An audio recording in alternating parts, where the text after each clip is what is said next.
Hello and welcome to Quilt Addicts Anonymous. I'm Stephanie Seving. Today I'm going to teach you how to make block 8 in the Dimensions block of the month. This is one of my more favorite fabrics in the Kinkame shades. It kind of reminds me of cotton candy, which makes me feel like a kid. I just love how it goes from this like periwinkle to the pink. It's really a cute one. And we get all this color change in one strip of fabric. So all you have to do is slice that baby up like you would any other strip of fabric. And then when you cut it into the rectangles, we automatically get this fabulous color change. Let's get started.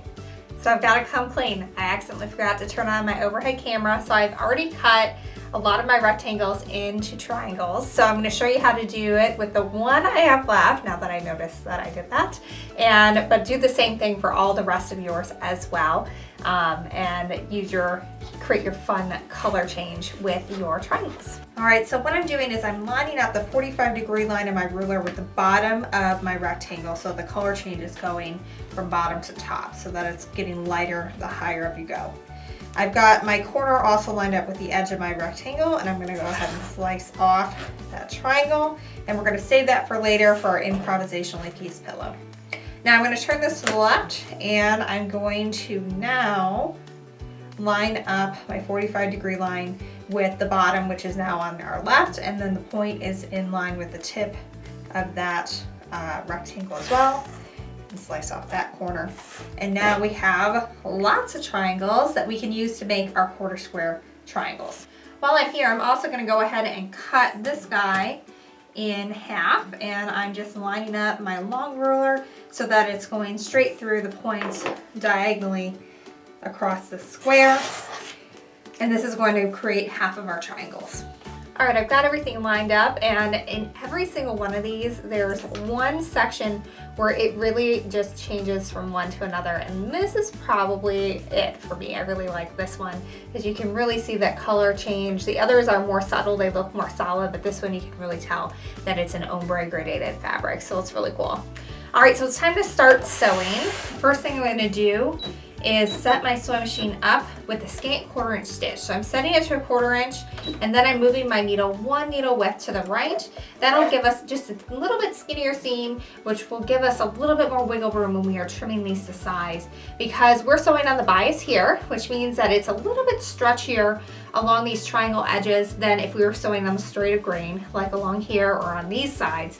So we just want to be a little bit extra careful when we're sewing to make sure that we don't stretch that. You just want to let the feed dogs pull it through at its own pace, and then we'll end up with a great block at the end. All right, so what I'm going to do is I'm going to sew these quarter square triangles together first, and I'm just going to do that by putting them right sides together and sewing my scant 1/4 inch seam.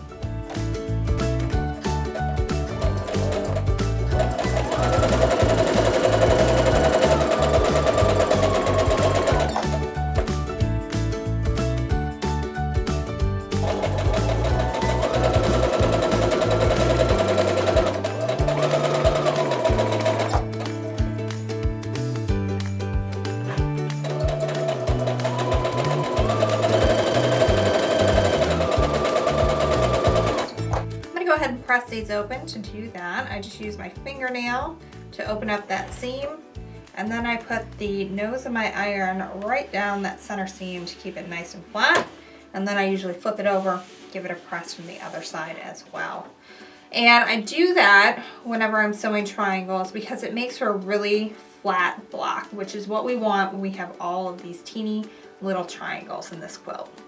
All right, now we need to sew our quarter square triangles to the other half of our triangle. And it's important to note that our quarter square triangles are going to be about 1/8 of an inch smaller than the solid gray triangle. I did that on purpose so that way we have a little bit of extra room when it comes time to trim it, so we can make sure everything is exactly the size it's supposed to be. So you're just going to put these guys right sides together. Make sure that your smaller triangle is centered in between the 2 points, so that way you don't have it hanging off any one side or another. And we're just going to go ahead and sew with our scant 1/4 inch seam.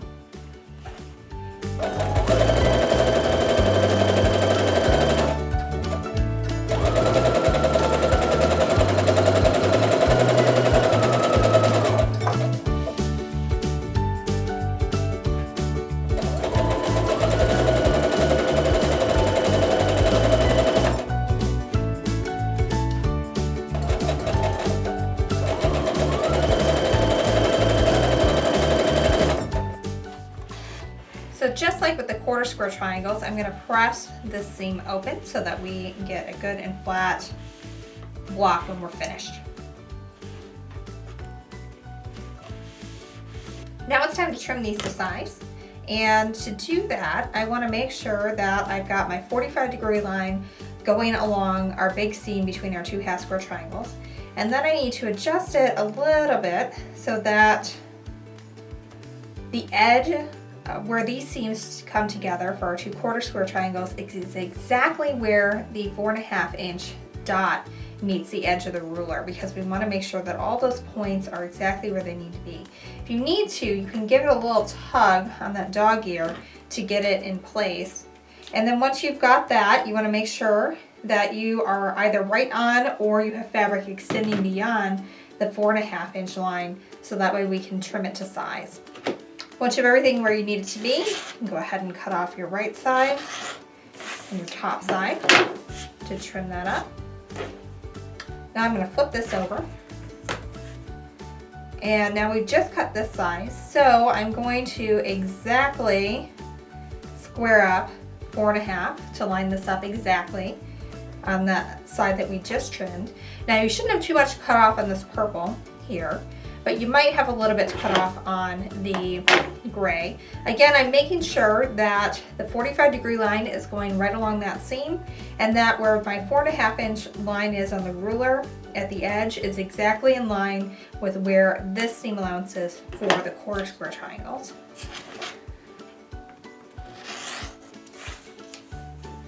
Now we have a perfect pinwheel with all of our points coming to the edge, so that way we won't lose any corners when we go to put this block together. Now you need to repeat that with the rest of your blocks. All right, we're almost finished with this block. We just have to get our 4 corners together, and we have some careful pinning to do as we do that. So at the bottom of these blocks, these quarter square triangles are going to come together where the half square triangle meets over here. So I want to make sure that I'm really careful when I pin these together so that all my points come together at the center. So I'm going to go ahead and flip those right sides together. And then what I like to do is open this up, and I want to make sure that the seams are right on top of each other. So this one is easier to tell because there's obviously a really light side and a dark side. These pink seams are pretty close together. So what I'm going to do is I'm just going to lay that flat and kind of look at it from above and make sure that those seams are right on top of each other. Then I'm going to put a pin in the right side of that seam.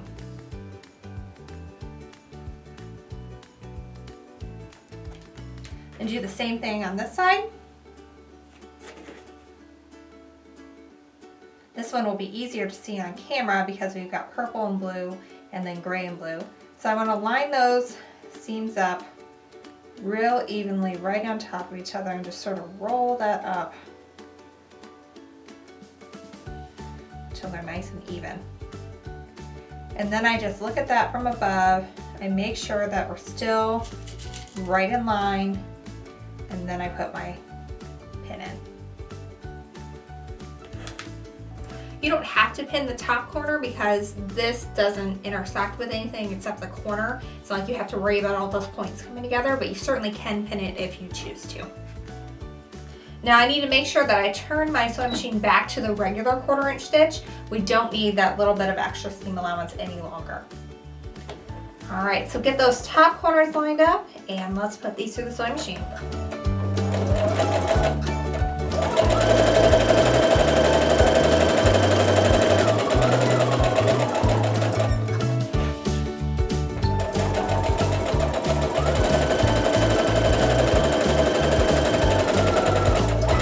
Now these seams need to be pressed in opposite directions to make sure that they abut nicely at the center.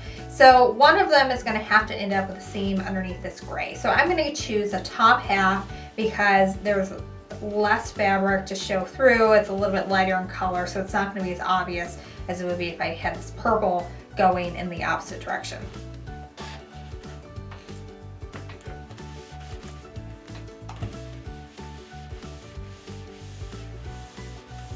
That joint is looking pretty good. My points are pretty much exactly where I want them to be. And with me, close enough is usually good enough, so this is definitely close enough. I always tell my students in class, if it's gonna bother you, then redo it. If it's not gonna bother you, then leave it be. You're the only one who matters. And so this is off by just a little hair.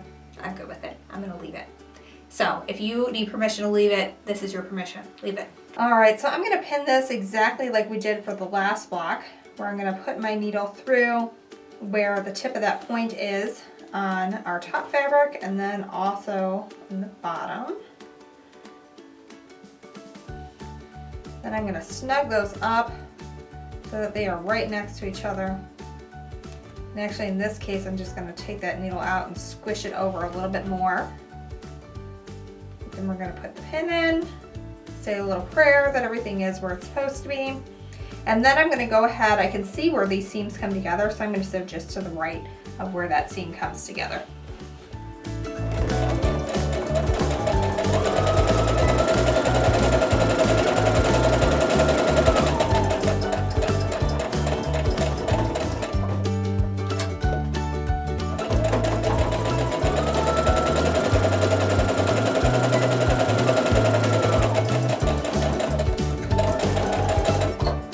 Here's our moment of truth where we see how our center came together. You know, it could be better.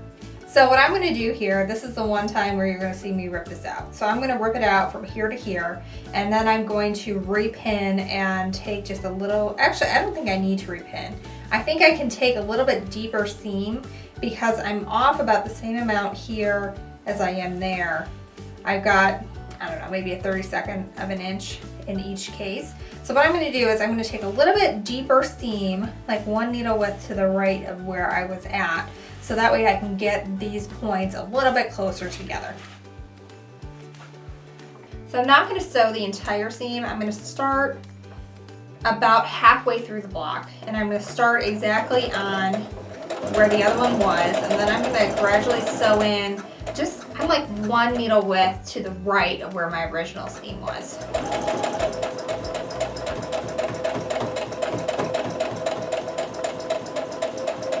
And now I'm going to kind of start making my way back to my 1/4 inch seam that I originally sewed, and I'm going to go ahead and stop halfway through again. So my block might not be exactly square, so quilt police, I don't really care if you have a problem with that. What I like is that my points are going to be where they need to be. All right, let's take a look at this. Much better. So now my points are actually coming together at the center. So you can see that the point of my big half square triangle here is meeting like right, those points are just kissing. It's really great. So I'm going to give you a little bit of a close-up so you can see what I did.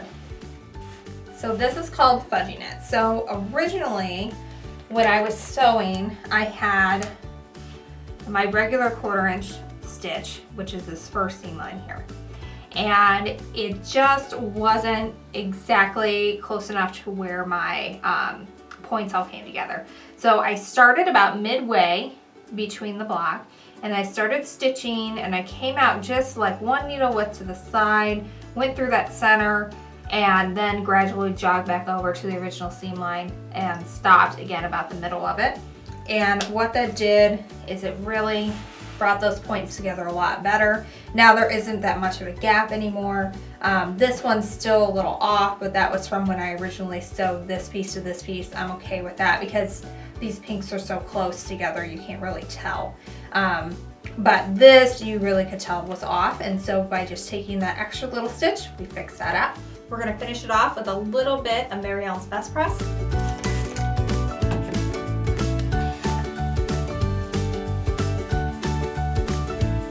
And that's it. We finished block 8 of the Dimensions block of the month. This is one of my favorites. I feel like I say that with every block, but I like this fabric. I feel like it looks kind of like cotton candy with the color changes, and you can really tell especially in this one. We really caught that color change really well, and it just looks so cool. Thanks so much for following along. If you like this pattern and you like this fabric, you can get it and a kit over at shop.quiltaddictsanonymous.com.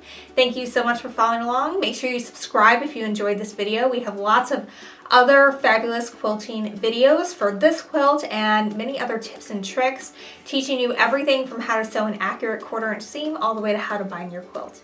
Thanks so much and happy quilting!